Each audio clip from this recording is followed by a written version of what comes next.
Hello everybody, I hope you all are doing well. If you're trying to improve your chess tactics, then I hope that this video is helpful for you. There are 5 steps that I recommend while approaching a chess position, especially a chess tactic. So let's try to apply these 5 steps on the positions that we have here on the screen. The first question is, what is my opponent trying to do? So here we have a position that is white to move, okay? And if we count the material, there's 5 pawns on each side. Everything is equal. There is no material deficit for either side in this position. So there is no material advantage or disadvantage. However, if we look at black's pieces, we can see that this knight is pretty nicely placed, and it would love to go to this square and attack our king with a check and attack all of our other pieces over here. Unfortunately for black, this knight can just take the knight if it goes there. So my opponent, what he or she is trying to do in this position is try to make knight to f3 check work. Okay? So black says, I really want to play knight f3 check, but this knight is stopping me, so I'm going to take that knight off and then go knight f3 check. So for example, if I make a bad move like this, black can play queen takes knight, queen takes queen, and this would be a winning position for black, right? So we cannot do that. Now we know what black is trying to do. Now let's look at number 2. Can I give any checks and calculate those variations in the position? So there's only one check that white can give in this position, and that is knight to f7 check. However, that doesn't work because knight takes knight just loses a piece, right? So number 2 doesn't really get us anywhere in this position. Let's look at number 3. Can I capture anything?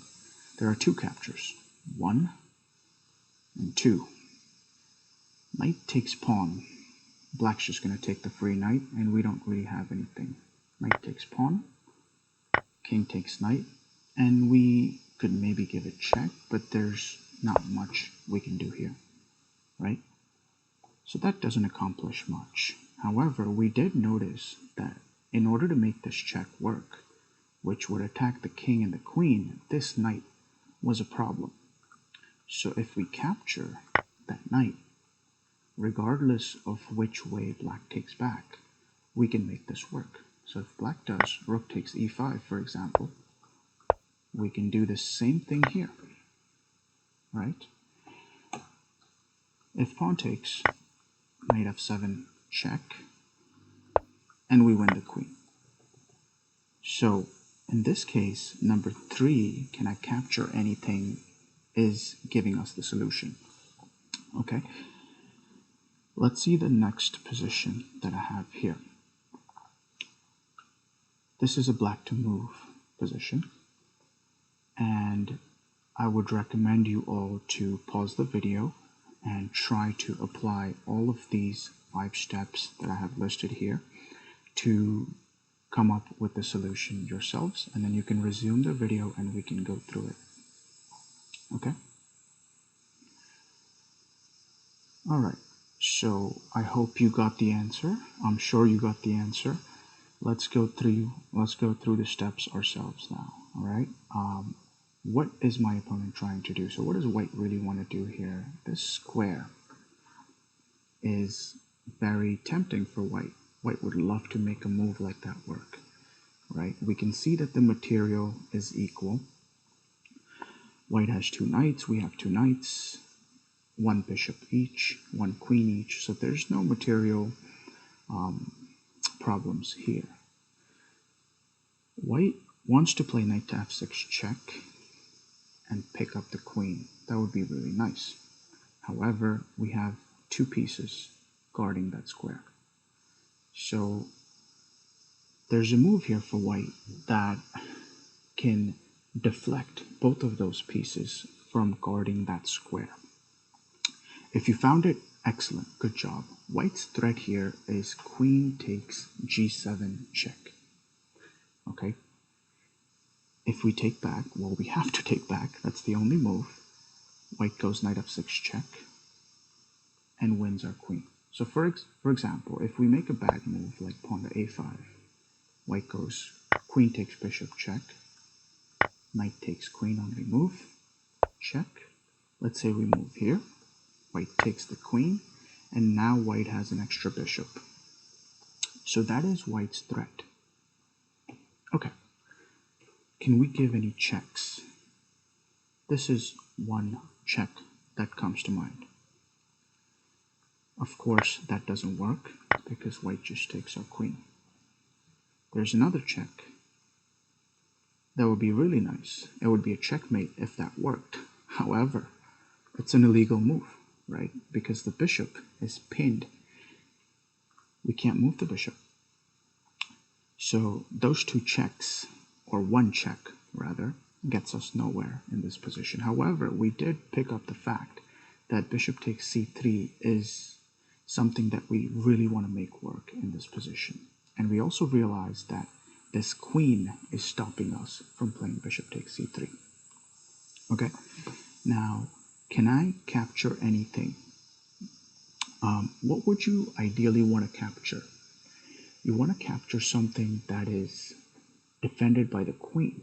That way the queen has to move and we can play bishop takes pawn checkmate, right? There are few captures in the position. This one we already looked at, and this one that we haven't looked at, right? Bishop takes pawn is an illegal move, as we discussed.